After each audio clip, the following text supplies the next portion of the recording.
are officially live on Facebook. It is the B2B Community Builder Show Season 5. It is a special show today. It is the first time that we are going live on site from a content activation. I'm going to describe what that is in a second with my business partner, our CEO, birthday boy, one day removed, star of the greatest Straight Out of Compton tribute video to ever be distributed on Absolutely. LinkedIn. Isar Meitis, say hello, Isar. Hello, everybody. This is absolutely amazing. By the way, I'm still not over the video that you recorded, the rap video. Those of you who didn't watch it, follow either me or Pablo on LinkedIn if you're not already. It's just for that. It's worth opening a LinkedIn account and following us. Literally, it will change your life. We got Rowan in the house. She's our community manager. She's helping you out in the chat if you need everybody. And we got the community checking in. We got Lee Bishop in the house, the MVP of the Not Your Average Investor Show community, who I'm sure is gunning for that #1 spot. We got Stacy Dobis. Stacy, I'm so pumped that you are back in the house with us hanging out from Heartland, Michigan. I learned that the abbreviation for Michigan is MI. There's a lot of states that start with an M. So there's many, like Mississippi, Missouri, right? Like it wasn't easy. I learned that last call. So I was learning everything, which is what makes the community so valuable. We got Gareth Babalay. He is my good friend from high school, joining in from the UK. He's a drone expert. So I think, yeah, Isar, you and him could become best friends. Totally cut me out of the equation anytime shortly. And as you are checking in here, would love to hear any questions that you may have about this conference, about community leadership in general. For right now, Isar, why don't we describe, you just gave everybody kind of a synopsis of what the Community Leadership Institute's all about. It was before we went live on Facebook. So it's not, maybe we can creatively edit the soundbite in, but I would love to tell me about the content activation that you're doing, right? Like what is this thing? When we say content activation at a conference, what are we talking about? Okay. So when people go to conferences, especially if they have a booth at the conference, they have, I guess the goals are always the same, right? You have 3 goals when you go into a conference. You try to attract people. You're trying to spend quality time with the right people. So, you go into a conferences, between 200 and 20,000 people, but there's the 10, 20 people you really want to spend time with, the right CEO, the right CMO, the right distributor, the right supplier, whatever the case may be. And you want to be the person everybody wants to follow up with, because at the end of the conference, everybody's going to send 20,000 emails and everybody's going to get 20,000 emails. And you want yours to be one of those people respond to. So what we do, we created this. So I can't move the camera around, but what's really going on here is I have a TV production booth that lives within somebody else's booth, right? So in this case, it's the Content Leadership Institute. So I'm part of their thing, but we're doing this for clients. And what we create this mini studio within somebody's booth. Now the studio achieves all those 3 goals spectacularly. And why do I say that? So first of all, when you see these big lighting thingies and people with microphones and cameras, somebody's on TV and everybody wants to see who's on TV. So everybody's going to gravitate towards there and say, oh my God, this is so cool. Like, what are you doing? What's going on? So this attracts a lot of people to your booth out of the X number of other booths that are on the floor. The other thing is people want to know what this is. So they're going to start a conversation with you. And instead of you having to kind of like awkwardly say, hey, what are you doing here? What are you trying to do? Which is what happens in most of trade shows. So it attracts people to you. It achieves goal number 1. Goal number 2 is, like I said, is quality time with the right people. So you get to pick, you get to be the kingmaker, right? You get to pick who's going to be on TV. You get to pick. And those people, instead of like giving you 5 minutes of their time, now because you're making them an expert and you're putting them in front of the camera, will sit with you for 20, 30 minutes, which is unheard of in a conference, right? That somebody will give you. And all of our clients, by the way, 100% of them that we've done this with, got to interview the keynote opening speakers of the show, senators that happened to be there and got the respect of the show to be there, the people who run the actual conference. You get to interview anyone you want and spend 20, 30 minutes with them one-on-one, having an educated conversation about the stuff they want to geek on. But the last thing, like I said, is follow-up. And because you're producing high quality, amazing content for people, and you promise people to share the content with them. So something that they can share on LinkedIn to build thought leadership, everybody is waiting to get the email from you. Now, the last thing is, and that's a little small trick in between, is you have somebody take a picture, not what you're seeing right now. So if I would have walked to the other side of the booth and take a picture with the lighting and the camera and the microphones and the whole setup, it looks like you're on TV. And then you go to the person and say, hey, give me your phone number. I'll text you that picture. Everybody wants the picture. Now you have their cell phone number, direct cell phone number of the CEO that wouldn't reply to your emails in the last 6 months. So it really is a really cool way to get the most out of a trade show just by doing what I'm doing right now. And I love that you are experiencing it right now, Isar, right? Like I've run multiple of these content activations. You are braving it in there. You're literally just like flying into this thing solo because, spoiler alert, Southwest had this like crazy fiasco over the weekend. All their flights got canceled for like 48 hours. My flight got canceled. I wasn't able to go to Memphis, and we just made the decision. It's like, you know what, Isar, you're going to do this thing solo. You're getting to experience it right now. And we're going to talk about all the interesting people that you've been able to attract to the booth, to have a great conversation, to now be in our pipeline, to be perfectly honest, and all the different learnings and what's going on the show. But you started off, first of all, give me kind of like, I know that you've been interviewing people. You got to watch the keynote. David Spinks, he's kind of the category king of community, wrote the book, Business of the Long. I've been on his show. He's going to come on mine at some point here soon. What'd you learn from his keynote and the state of the community industry? Any key takeaways there?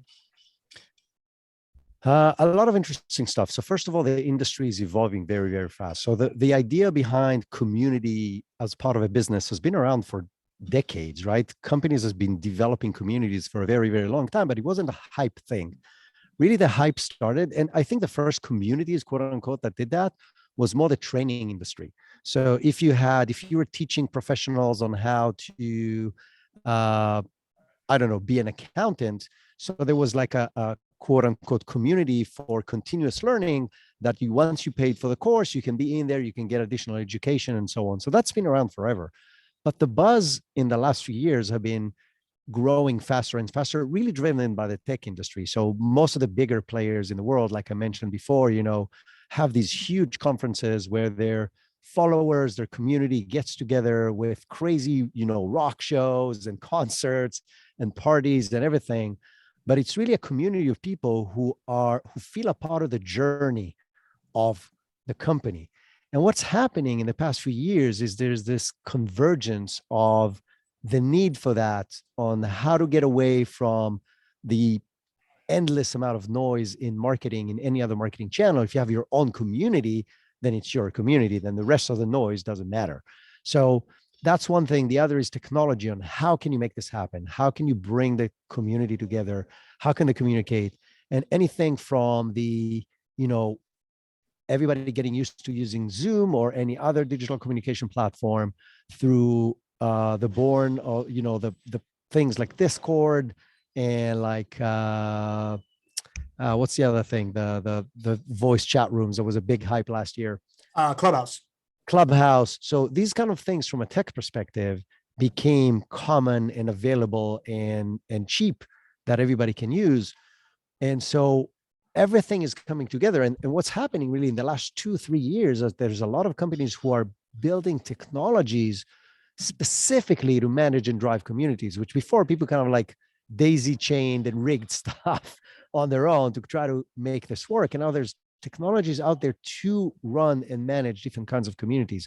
So all these things are kind of like coming together where this is just happening more and more and more. And some statistics, and you can go to CMX, it's free to join, and you can download their 2022 report that they do based on a survey. They surveyed more than 780 professionals in community management. And there's consistent growth in the amount of companies who want to build communities, in how much resources within the company goes to build a community, in how much dedicated resources. So far, 5 years ago, it was like, okay, one of the marketing people will take care of the community. And now there's 2, 3, 5, 7 people that are full-time managing communities, organizing communities, doing the ops of communities and so on and so forth. So it's really coming together, and it's an inflection point right now in community building for businesses. All right, that was a lot, man. I couldn't get over the idea that we're going to make a whole bunch of money because we've been pioneering this whole community thing. But from what I heard from you is, number one, it's happening more and more, and the barriers of entry are going down, right? Like the idea that technology is moving rapidly into helping you create and sustain a community for your business is becoming easier and easier. And that sounds awesome, man. That sounds like really, really good things ahead for, obviously for us, because we're pioneering this stuff, but like for the consumer, right? Like I'm a big believer in the idea that it's like you lead with value, and community is the ultimate value you can give to people. And companies are starting to really understand that as supply and demand are becoming commoditized, it's really all about the value that you can create and how much of a fan you can create, and the power with economy of helping people around you. Are there any, did the keynote, did that first presentation or the study, does it highlight any pain points, any kind of like obstacles in the way of community becoming a thing? Yeah. So speaking of us making a lot of money, the two things that you hear around all the time, the biggest challenge, by the way, from the survey, so that's like industry wide, but also talking to people here in the conference all day today, the biggest challenge of people is how to drive engagement, how to go from so we talk about this a lot in our podcast and with our community, is we talk a lot about the difference between an audience and a community. People can create an audience. An audience means I talk, other people listen, and they like to consume my content. That's very, very different than a community. A community is relationships across different people that want to provide value for one another, that share some kind of a narrative, that has a joint goal, that want to help each other grow. That's a community. So the biggest challenge people have is how to go from that, I have an audience, to I have a community. So a group of people that will work with each other, whether I'm there or not. I'm just the facilitator. I'm maybe the driver of the general topics, but it's an entity of its own that lives on its own. The second one is obviously resources. How many resources are assigned to this? And the third one, and by the way, these are the top three since I started doing the survey in 2017, it's tracking. Because as we know, it's this very vague thing with multiple little tentacles. Most of them are not trackable. So how do you track the ROI, the success, the return on investment, the value to the business of your community is a big deal that everybody's struggling with. Awesome. That is really good to know. So it's number one, how do you engage people, right? How do you bring them, how do you bring the audience closer to you, right? What we talk about, how do we form an audience into a community? Number two, what was number two? Resources. So how many resources? Right? So education of the market, educate. So to me, like education of the market in order to value the community piece so that they can allocate the proper resources in order to do it. And number three, which seems like would solve a little bit of number two, is let's all agree on how we measure the KPIs of this thing. How do we implement on this? That's interesting to me because I feel like we solve for all three of those. Well, the tracking, we're still, so, Well, let's talk about it. What are we doing to track right now? Like, right. So yeah, be fair. Go ahead. Yeah. So to be fair, I think we're struggling with all three. I just think we're a lot less struggling than most people. So, if there's a scale, we're struggling here and a lot of people are struggling here. Yeah. But it's still things that in our higher level strategy conversations come up all the time, right? Yeah. How do we justify the ROI? How many resources that actually requires us and our clients to put into this to work? How do we increase the engagement? How do we bring people closer? And how do we track that? So you asked, how do we track that today? So there are two types of tracking that you can do, right? And the Holy Grail is still, I think, pretty far, but there's two ways you can track this. One is to assume that if your community grows, and if I like to call them value touch points, if the number of value touch points you create with your ecosystem, so how many people comment on your post on social media, how many people show up to your shows, how many people you have in your group, wherever the group lives, whether it's on Discord or Facebook or Slack, it doesn't matter. How many people share your content. So every time you touch a person and provide them value, that's why I call them value touch points, you can see the growth in number of people in the community. You can see the growth in value touch points, and you can see growth in business KPIs, number of demos books, number of products sold, number of inquiries, number of sales calls, number of inbound sales calls. Correct. So all these things grow in correlation with the growth with the other things. So you can make the assumption that a lot of the stuff that you can't really measure drives the other. The other thing that we do, which is again, let's stop you right there, because I think we're gonna get pretty clear on that second piece. Because Lee's asking, how do you can you track shared posts, right? So this is the part that we're struggling with the most right now, right? It's how do you track the softwares that are out there right now? Chris Walker calls it the dark funnel, right? Yep. Because this whole dark funnel, this idea of where people are interacting with you in your social medias and what is being shared person to person inside social medias, and their personal things and in other communities and referrals that aren't trackable, the softwares that are used right now to help you and help us distribute content, track our content, they're not built for tracking that stuff. And quite frankly, Chris Walker again says they're not going to be built for that because it would make him violate serious privacy policies, right? So we've been working on our own way of, how do we track total engagement and personal accounts and likes and shares and blah, blah, blah, blah, blah, blah, blah. What has been your experience in trying to put that piece of pie together, Isar? Because you've been looking into this for a quarter. Yeah. So it's a tough nut to crack, right? There is no software out there right now that knows how to do it. There's one that are getting better. Actually, here right now in the conference with me, there are two companies who are trying to crack exactly that. And to call them by name, one is called Common Room, and they're right across from me. And my next door neighbors right here are called Orbit.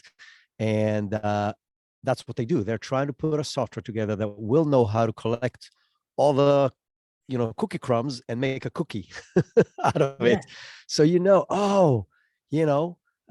Lee Bishop has been on Facebook and on LinkedIn and on Discord, and he's been communicating with us. And that means he's getting closer and closer. Actually, the orbit model I really, really like, and they call it orbit because they're saying you are the sun, and there's people in different orbits around you in the community. And you're trying to get there into closer and closer to the inner circle. And there's different variables that they track to say which layer, they actually call it a love score, how much they love you and your brand. I really connect with everything they're doing. It's a really cool product. But this is really the idea on how you track people across multiple channels, can analyze their sentiment, if you want, based on what they write, based on what they say to the company, and then reward them, engage with them, try to bring them closer and so on. What we've been doing so far is we run this on Zoom, as you all know, because you're here on Zoom. Zoom gives us the biggest benefit of knowing who has been on the actual call. So this is, if you want, the smallest. I don't want the baby to get thrown out with the bathwater right now, right? So because I think we're about to talk about what is working for us in tracking. But I like to, this is my evolving format of the show. I like to recap what the expert says. So I would like to recap what you're saying while Tilo barks in the background. You're basically saying that we've been trying to solve for this. It's been impossible, but because the trend and the pain is there are companies that are working on precisely just that. You just brought up two examples of companies that are solving for it. Orbit, and what's the other one? Social listening? Common Room. And Common Room are solving for that. Yes. Sounds really, really interesting. Real quick, have you interviewed either of them so far? I've interviewed the head of community for Common Room, and I'm interviewing the head of Orbit tomorrow. So Let's go. Content activation working as it should. For the record, and I failed at this, right? This isn't for you here in the chat, most likely, except for maybe you, Gareth. But I'm doing myself a disservice by not announcing on the podcast. we do this service, right? Like if you want to do this content activation at a conference, we've done this now. Man, I've done it now 5 times. It crushes every single time. This is the 6th time that we're doing it. You're going to win the conference. Hire us to do it for you, or at least let's hop on a call and I can help you figure out how to do it yourself. Anyway, and Lee Bishop is saying it's totally for him. And I would have typed "thank you, bro" when he said "I like you," but the keyboard is really far away, and it's going to be really awkward for me to type. But thanks, Lee. Is it Lee? All right, cool, Lee. I got to get more familiar with your business. I guess if you're trying to like make real good connections at real estate conferences, this could absolutely be for you. I didn't know that you're doing conferences and trying to get business that way. But if conferences are a part of your strategy, if you're getting trade show booths, any money you're not spending on this at your trade show booth is just like money you feel like spending. This is the best ROI you're going to get. Anyways. Absolutely. Yeah. Fact. Like, and so that being said, we got these 2 software things that are trying to solve for that. Us internally, we found a new content distribution tool that we're going to be experimenting with that is going to help us piece that together. What was the name of that? Do you remember, Isar? Have we? Yeah, it was the one that Joyce came up with last week. Oh, so yeah. So it's just another social distribution platform. The name will come back to me in a minute. So there's a bunch of them. We use like 3 already, and we keep on switching when we find new stuff. The coolest benefit there is their personalized profile tracking is just better than all the other ones. So your ability to track what people are responding to and sharing from your personal information on your personal profile is just better than all the other platforms that we found, and it costs either the same or a little less than some of the other platforms. So it's a no-brainer from a tracking and ROI perspective. Yeah, and if Rowan and Marge that you're in the chat, Content Studio here, Rohan just wrote it down. Perfect. Yeah, thanks, Rohan. There you go. That's why you got a community manager, account manager on the show with you. This is the execution at its best. Content Studio. We've been messing around with what are the other ones that we've used to distribute that don't give us those stats so that everybody knows. In case before that, we use Hootsuite, which is probably the most common tool. Before Hootsuite, we use something else. In the middle, we tried like 4 or 5 of them. So some of them Agorapulse. Yeah. So I just want to mention something on the way we work, which is I think a good way to work in a business as a whole. So we do our thing, right? So we have a platform that we're using, let's say Agorapulse, and somebody from our network or one of our employees in this case come and said, "Hey, I found this other tool," or a podcast we listen to. Some source comes in and said, "There's another tool that has this benefit, go test it out." And what we do is instead of saying, "Oh, let's stop everybody, all of our clients and ourselves from posting on the tool we're using right now, or the process we're doing right now," we take one sample, which is always my show or Pablo's show. So it's something internal that doesn't damage our clients. And we say, one of the account managers is going to run, in this case, it was my show on this new tool and see what happens. Worst case scenario, my show gets a little less listenership or a little less love for the next few weeks. And then we learn and we move on. But if it works well, now we build a process around it. So now we actually write an SOP, a standard operating procedure, that we share with the team, that we make sure that everybody's comfortable with. And once they are, we switch everything over. So, and that goes for, you can do this for anything in your business, right? You can try stuff on a small scale without rocking the boat too much. And once you think that it's working well, find a way how to scale it up and then scale it up. So that's just a good business, good practices regardless of this particular thing. Man, Chris Walker talks about this all the time too. A lot of people, I'm such a big believer in if you are selling something, you better be the best at it, right? Like there's so many marketing agencies that are selling you content marketing and they don't market themselves. Get out of here with that, right? Like if you're not eating your own dog food of the expertise that you sell, then get out of here, right? Like JWB does this, right? Like they've made their own wealth through real estate investing, and they're making money right alongside of you, right? We're doing this by producing these shows, offering these services. Everything that we offer to people are things that we execute for ourselves as a way to win, as a competitive advantage. I really think that is the foundation of how you win, because it's what Isar talked about, right? We're able to experiment on ourselves to then distribute it to you. And, I just think that that's a really good tip of when you're evaluating a vendor or anything that you're saying. The other thing I want to say to Gareth, who said in the chat, "Oh, I'm hooked on content activation. Just need a show now." I don't know if he means he needs a trade show for that, or if he means he needs to have his own podcast, but these content activations is a great way to start a podcast, because what you end up creating is like 12 episodes of a podcast that you now release for the next, in 2 days, you create 12 episodes of podcast with the best people in your industry. So it's an amazing way to launch a podcast. It's incredible. It's incredible. All right, cool. So we have by the way, one more thing about Gareth. He asked earlier, like, what's the balance between giving value and information versus wanting to capture people to target them and sell to them? And it's a very delicate question. And you can play this however way you feel comfortable. We actually approach it in one of two extremes. One extreme is we don't sell. It's value, value, value, value, value. And because you understand who we are, what you do, what we're good at, what's our different point of view, what can this do for your business or for you as a person? When the time is right, you will approach us. That's one end. The other end, which I mentioned before, is I can invite the CEO of Common Room, who could be a client of mine, and have a conversation with him for an hour. So this is the ultimate targeting machine to get exactly the people you want as a client. And I don't need to sell him anything. All I need is to plant the seeds in his head for him to understand what are the benefits in what I do to what he does.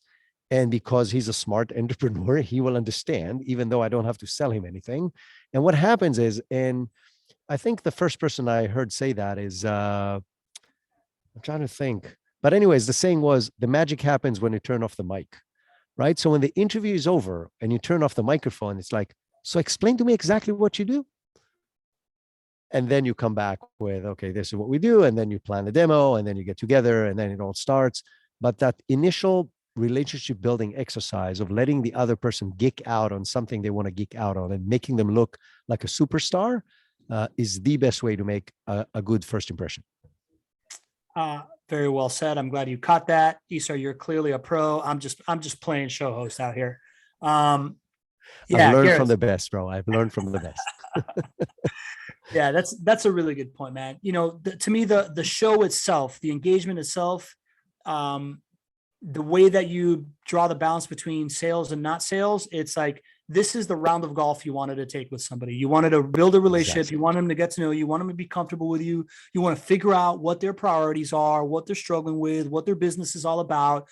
Figure out all the different ways you can help them. So when it's your turn to talk, which is after the show, you can be like, oh, by the way, that problem that you have, here's how you solve it. Do you want to know more? Like that's so that's kind of the move, right? And then the rest of it is, if you want to actually be selling on show or selling during the content, it all has to do with what is finding that perfect intersection of what your content is about and what you believe in and what you know how to solve for, right? So like, we teach all that stuff inside the Relationship Flywheel Bootcamp, which, another plug, we're launching it end of April. There's one coming up. If any of you want to enroll in it, we'd love to have you. We'd had 25 people go through it. Last time around, we're going to do another 25. It's under $500. So go to BeTheStage.live/bootcamp. You can check that out. But let's keep going with the show. We start. By the way, that's how you sell while you're making content. Sure. So all right. So now we've got the tools that are trying to solve for that whole idea of quantifying the furthest reaches of the dark funnel. That's all coming. Makes sense. The other piece is, how are we quantifying right now? What is it that we have? Maybe there's a little bit of what is it that we're doing right now to quantify, Isar? So, like I said, we're looking at two things. The one aspect is the broader aspect. How many people are in the community? How much engagement we're getting? In what platforms are we getting that engagement? So that's more of it's a high level, not specific, quantitative data. The other thing that we're looking at is, if you want the level of engagement, the qualitative data, which comes from the feedback loop in the show itself. So the fact that you guys are here, and some of you, many of you, not for the first time, means you want to hang out with us and you want to learn what we are talking about and want to get to learn from Pablo's guests, right? So that's a sign. When people come back, when people engage in the chat, when people ask questions and participate, it means from a qualitative perspective, you're interested in the stuff that we're providing. And the third thing is really trying to tie back to the very specific. And I think that's the hardest to solve. And that's our solution for it right now is literally the people who show up on the Zoom call. So we have to make it very practical and specific, to save Pablo the next follow-up question, we have a Google Sheets document that takes all the data from Zoom and looks at who showed up on this call and on the previous call and on the previous call and so on, and puts it all together into a data collection that says who showed up the first time. How many people show up the first time every single show? How many people come back? How many people what's the balance between them? How long they stay in each show and so on and so on. But then because this is connected to an email address, when somebody goes and fills up a form on our website and said, hey, I want to chat with you, we can go back and see if they have been on any specific show. And if they've been on a show or a few shows, we know for sure that this has contributed one way or the other to them deciding to be our client. And this particular parameter, together with something that we actually learned from Chris Walker. So the other parameter is somebody goes to your website or however you do this, to book a call with you, to set up a demo, Calendly, whatever. You ask an open-ended question of like, how did you hear about us? Not a drop-down menu, but an actual open-ended question that is mandatory. And some people are going to say podcast. Some people are going to say social, but some people are going to say, Lee Bishop told me that I have to go and listen to your show. So I jumped on it a month ago and I've been hooked ever since, right? That gives you, again, a lot of amazing qualitative information that there's absolutely no other way to get on the impact of the things you're doing within the quote unquote dark funnel. So I think that covers both dark funnel tracking, high level tracking of trends, as well as specific individuals connected to the show.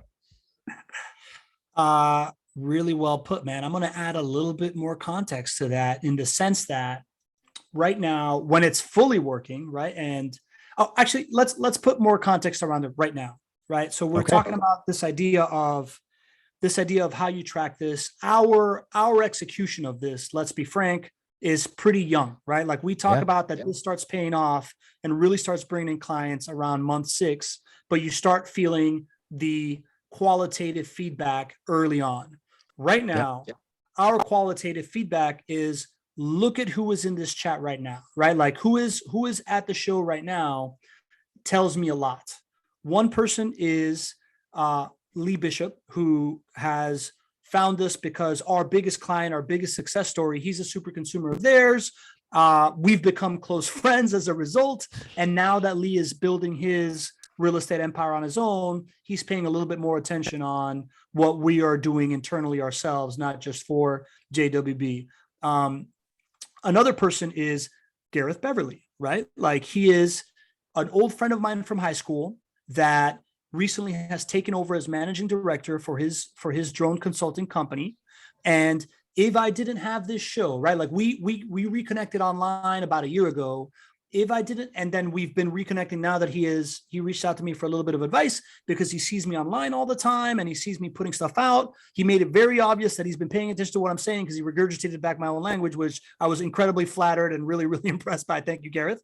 And now, because we have this show and we have the ability to show up and keep paying attention and keep giving us these qualitative feedbacks, I know that Gareth is taking very, very seriously, not just the fact that we're friends, but like how I can help him in business, right? Then we have Stacy Dobis, who showed up last week for the first time, or maybe 2 weeks ago, Stacy. She liked what we were saying. She's continuing to engage, right? And then my buddy Cameron Schmidt, we made friends through BLR. Yeah, Stacy, there you go.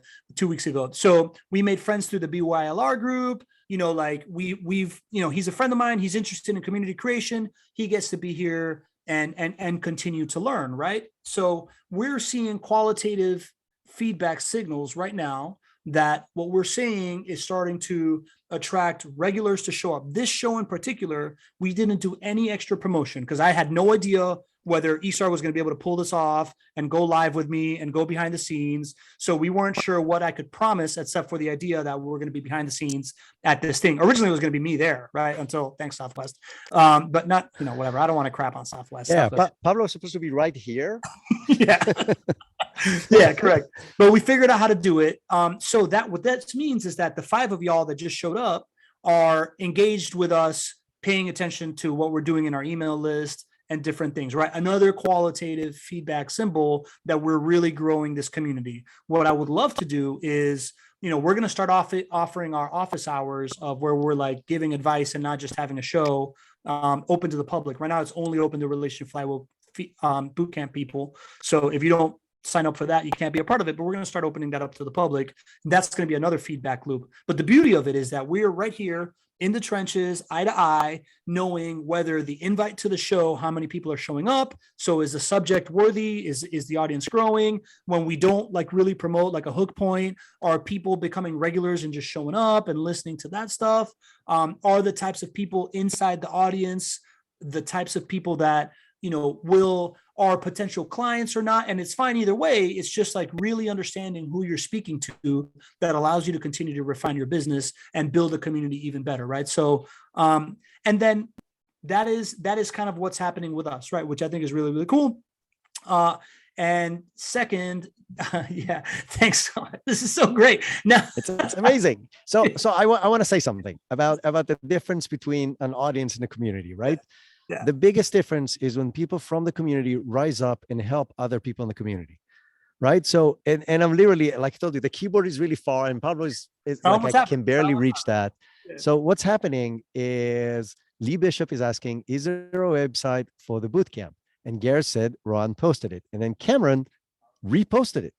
So absolutely amazing, right? I didn't have to do anything because I can't reach the keyboard and I'm a moron, but I should have thought of that I need to have the keyboard closer for this particular event. But thank you, Cameron. And it's really what it's all about, right?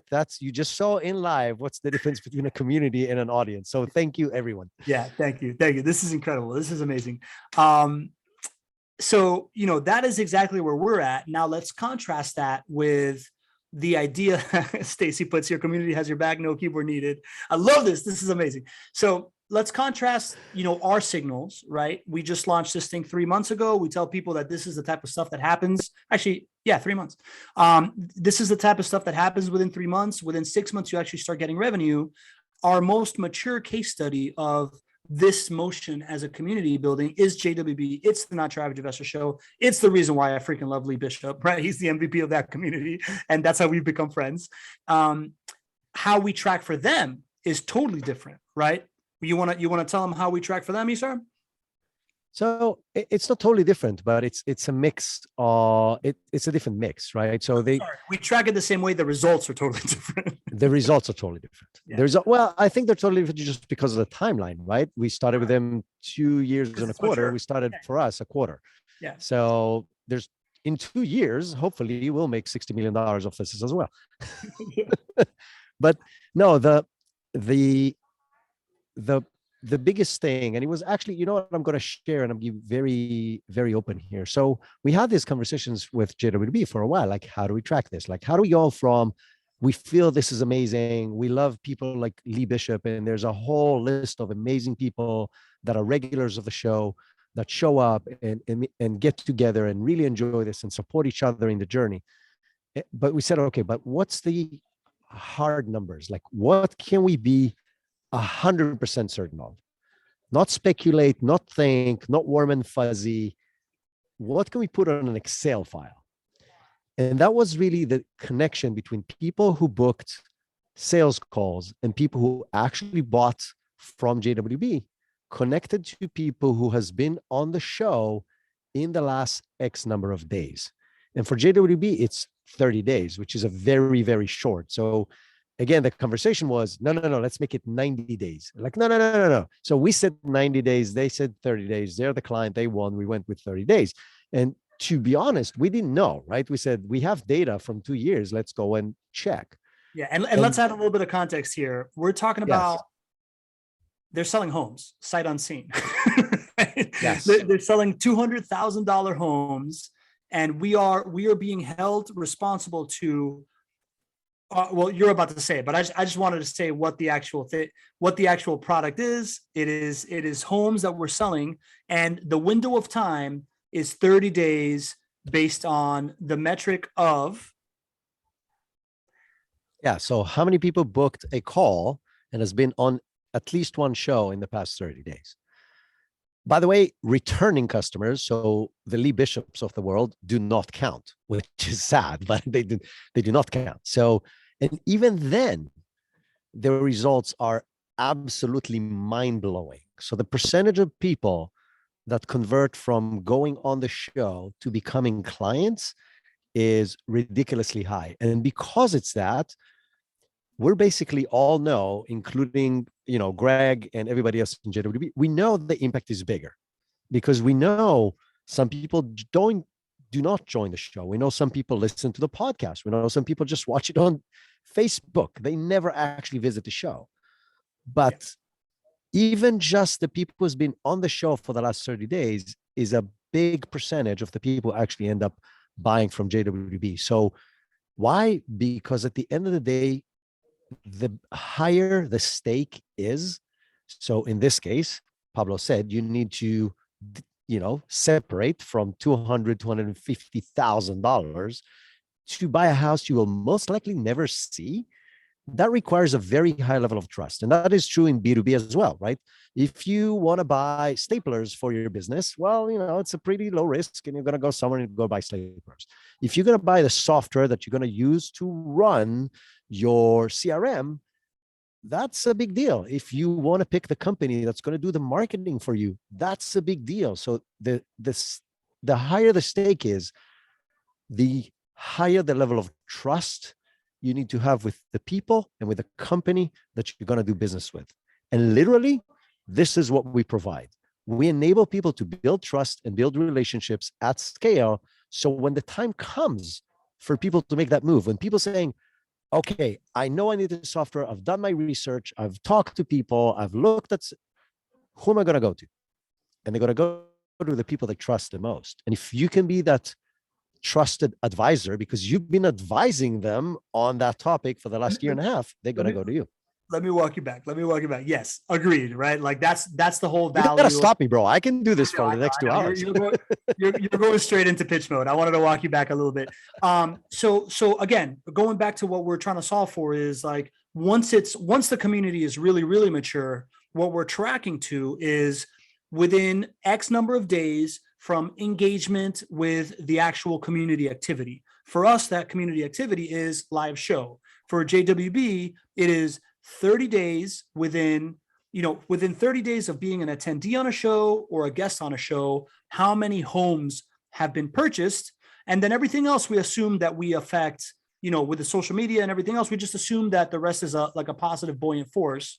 Q1 of 2022, I'm looking at it right now, it was 25, right? We sold 25 homes to people that had been on the show within 30 days that inevitably were affected by the decision of, having a touch point of the community and then putting down $150,000, $250,000 on a home that they hadn't seen. Right. So at the end of the day, that is our best measure of tracking what we're doing, but it's only possible because we've created these like engagement points that are easy to track and easy to feel and contextualize and provide that value as well, right? So I think it goes back to the strategy of how do you solve for number one? It's how do you engage, right? So like that's why we're so high on this live show activation as opposed to just having a podcast, as opposed to just having a YouTube channel, because of the idea that as it continues to evolve,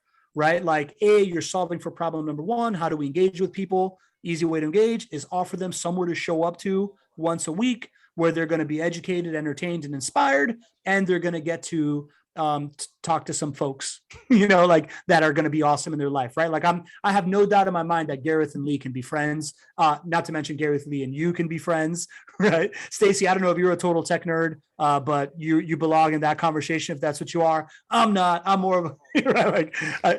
Anyways, I'm going too far down the rabbit hole here, but like the idea. Oh, well, there you go, Stacy. So we got 4 people that can definitely be friends that can make fun of me and how my inability to pair a Bluetooth keyboard to an iPad, which is real. So it's that idea of engagement, and I think we've gone really far into the opportunities of community and like kind of like the how do you solve for the three main problems: engagement. I keep forgetting the second one, and how you track it. What was the second one? Yeah, resources allocation. Resource allocation, how you track it. This is an exercise in teaching you how to allocate resources, right? Lee brings up this idea that our client JWB, they have another way that they acquire clients, which is a partnership with a real estate education company, and that used to be their number one source of client acquisition. They devoted a lot of resources into referral fees for that partnership. Now, as time goes on and this matures, they're devoting those resources to our services, and our scope continues to grow. And we've gone from just doing a live show every week to doing 2 live shows to now doing IRL, in real life meetups, and managing all that process. And, spoiler alert, next step of it is going to be that I'm going to be going on podcast for them as like an evangelist, and different things of the sort. So that is the maturity, at least what we have seen, solve for these 3 pain points the best. I'd love to see anything else. We see a lot of proof of concept in what Chris Walker has done, what Gary Vee has done, right? Like what we're doing is the service version of those kinds of things. And that's where we got our, Gary Vee is 1-to-1 where I got my inspiration for why this can work. Chris Walker is now someone we're seeing that's like, oh dude, we're not the only ones doing this. It's killing it for him. But that being said, Lee, you can definitely give your number here in the chat, man. It's not gonna get shared. Everybody here is good to go, but y'all should connect on LinkedIn too. I'm just seeing people make friends in the chat here. Isar, before we go into showing your happy birthday video, let's also talk about who the other people that you have talked to. Oh, well, Cameron's got a question. Great question, Cam. Cameron has a question that says, have you guys started to incorporate Facebook groups or Discord for your communities? You want to answer some of that, Isar? Sure. So the answer is yes. So far, we do Facebook groups as part of it. We're looking into other platforms all the time. Discord is definitely one that's getting a lot of love in the last 6 months. Another one that is, by the way, leading the chart right now is Slack. Mostly because, again, not because it was built for communities, but because of 2 reasons that are really important. One, a huge part of the community building world is tech companies, and they're just used to Slack. So you go to where people are and what they're used to use. But the other reason that Slack, and that's, you ask for things that I've learned that are great ideas. One thing that Slack has developed very well is that there's different channels in Slack. So going back to Gareth's questions from earlier, when do you talk about your product or service, and when do you talk about providing value? In Slack, you can have 2 separate Slack channels. One for here's where we talk about our product, and one is here's where we talk about value to the audience and things I think we need to learn and having general conversation, and one about pricing, and one about face-to-face events, right? So the benefit of Slack, of being able to have different channels for different aspects of what the community wants to talk about, and you can jump between them as you wish, is a huge benefit. So I've learned that from one of the girls here, and that's how they run their community. Another thing that is very interesting that I've, from actually connecting 2 separate interviews that I've done today, again, from people who run communities for community companies, which is interesting, is this notion of how to create engagement in the beginning. And the other one is how to create the Lee Bishops of the world that are your MVPs of your community that will jump in and help anybody in the community that wants. And some of it even came from the survey. I actually start from the survey. So the survey asked, how do you reward your most active members? And guess what's very close to the bottom of the list? What, giving them the stage? Cash rewards. That's very close to the bottom of the list. Top of the list is acknowledgement, literally. Yeah. But that's what people want. And again, the way we do this is the ultimate way of acknowledgement. You get to share the stage with the people you follow and want to be a part of their community. So great example, Lee Bishop had an incredible show as the guest of JWB last week, after he's been as a audience in the show for the last 2 years, every single show. So it's these kind of things, the little tokens of gratitude, right? Putting a post out there, thank you so much for doing this. sending them a card in the mail saying, you've been so helpful, blah, blah, blah, blah. Just acknowledgement of how amazing this is that you're participating and helping and so on. So this is one, as far as going and starting engagement, and that's something a lot of people struggle with. By the way, everybody who's doing community start struggling with that, some less than others. The trick is to know the core people. So the short list. So if you have 100 people, know 15. If you have 1,000 people, know 150. If you have a short list of people that you know well what their strengths are, and literally referring questions to them. So if a question comes up in the community saying, how do I do this and that? Instead of answering it as the business, go and say, hey, Gareth, in a DM. So not in the chat. In the DM, say, hey, Gareth, there's a great question. I think you are the perfect person to answer it. Can you do that? And send them the link. And most people, yeah, I would glad to do that. That's why I'm here in the community. And so you do this enough times and people start noticing who knows what, and then it becomes more and more organic. But in the beginning, it's a lot of behind the scenes introductions. And the girl that mentioned this, she said something very, very true. It's like walking into a cocktail party on your own versus walking to a cocktail party with Pablo. Pablo is going to introduce you to 65% of the people in the room because he knows 30%. He's still going to introduce you to 65 people in the room because some people he met 2 minutes ago are already his best friends. So, but he's going to introduce you to everybody. And now you feel a lot easier getting into conversations. You need to do the same thing in the digital world and in your community to drive these initial engagements until it grabs enough momentum and then it can live on its own. Dude, that was awesome, man. It's so funny. It's so funny that this is what's coming out because these concepts are everything that I started this company on and everything that we're basing everything we do on, right? Be the stage essentially means acknowledge other people. Yeah. That's fascinating, man. And all of this methodology and everything that we do basically was bred from the idea that I knew that there was extreme value into being the social lubricator in a crowded room. And how do you do that at scale? Right. So that's really interesting, man. Any other big insights from the people that you have talked to today? Who'd you give us like a little rundown of the folks that you've interviewed and maybe any aha moment or any interesting story of something you learned from the interviews you've had today?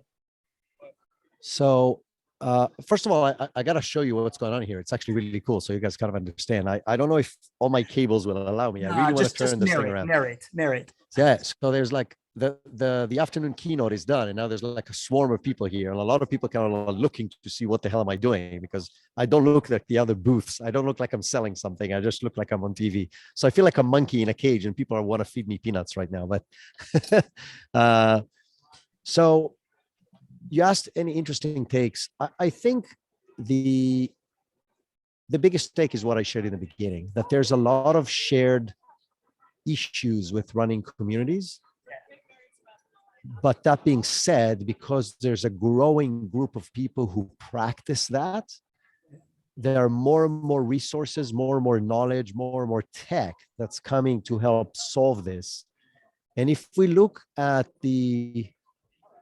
this and the growth of community as the future of business compared with any other marketing channel that is just oversaturated, crazy expensive, very, very difficult to get above the level of noise, is going only in one direction, which is relationships and trust and communities are going to win, period, because nothing else can beat relationships. And, in one of the recent podcasts that I've done on my own, I talk about this, humans have been interacting with humans on any human activity since humans exist. So if you look Homo sapiens, that's over 500,000 years. Digital marketing existed for 20 years. So our DNA, we're rigged to trust other people as a means for us to jump on a bandwagon of any kind of sort. And we now have the tools to actually bring this into the digital world, which is absolutely amazing. Beautiful, bro. Well said. I love the fact that you feel like a monkey in the cage. I just put it in the chat because it means it's working, right? Like this is the activation, right? Like the fact that people are like, oh, who's on TV? What's going on over here? Yeah.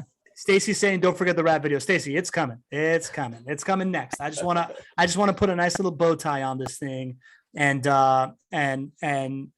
just say that this idea that, we are, I compare this, Isar, to kind of like the food industrialization complex, right? We, for eons, were very close to our food supply. We grew it ourselves. We farmed it ourselves. We lived in communities where the food came from. At a certain point in industrialization, we started being like, oh, wait a minute, we can have more food. We can have more. This is awesome. I can have food from everywhere. Cool, right? And we went really far down that path until at a certain point, it started killing us, right? Until at a certain point, we started realizing we are dying from the stuff that we're putting in our food because we're doing these processes. And then the organic food movement came up. And, at first it was for hippies or whatever. And now Walmart is making organic food because that's what everybody wants, right? Like, I think this is a similar movement that's happening in the sense that we went from living in communities and buy relationships and shake hand businesses to all of a sudden digital, social media explodes and everybody can be a marketer and everybody can have a megaphone and all these different things are happening. And as the world gets louder and more digital and your phone can tell you what you want in 5 minutes and sell it to you, no big deal. We're going to revert back to what human nature is all about, right? Which is this idea that relationships win. And the future is not going to be one or the other. It's going to be Walmart selling organic food. It's going to be who can deliver community by incorporating these technological products, by incorporating the wisdom and keeping genuine relationships at the basic atomic element of business, which is really what it is. So I think poetry, bro. This is really beautiful. Let's go. That concept I got from this book called Fanocracy, that I forgot how they put it. They put it in their own way, but this, like, the beginning of comparing it to the industrial food complex just makes too much sense to me, man. Dude, I really, really want to commend you for just standing this thing up over there, right? Like the idea that this is usually a 2 or 3 man operation. You're doing this on your own over there, and you're doing it well enough to actually come on live, something we've never done from one of these trade shows. Execute. You're keeping the conversation going while people are looking at you perform. I want you to get up and start networking with people immediately, bring more people onto the show. Buddy, I'm so proud of what you're doing and like the work that we're doing together and how you're representing us for the, by the way, spoiler alert, Isar's a keynote speaker tomorrow. We didn't even get into that. So just really, really proud of you, man. I love watching your growth and thanks for making all this happen, bud. Thank you. I'm your student. I'm just trying to copy everything you do and then add tech to it. So that's what I needed. That's what I do. That's what I needed when you show up in my life.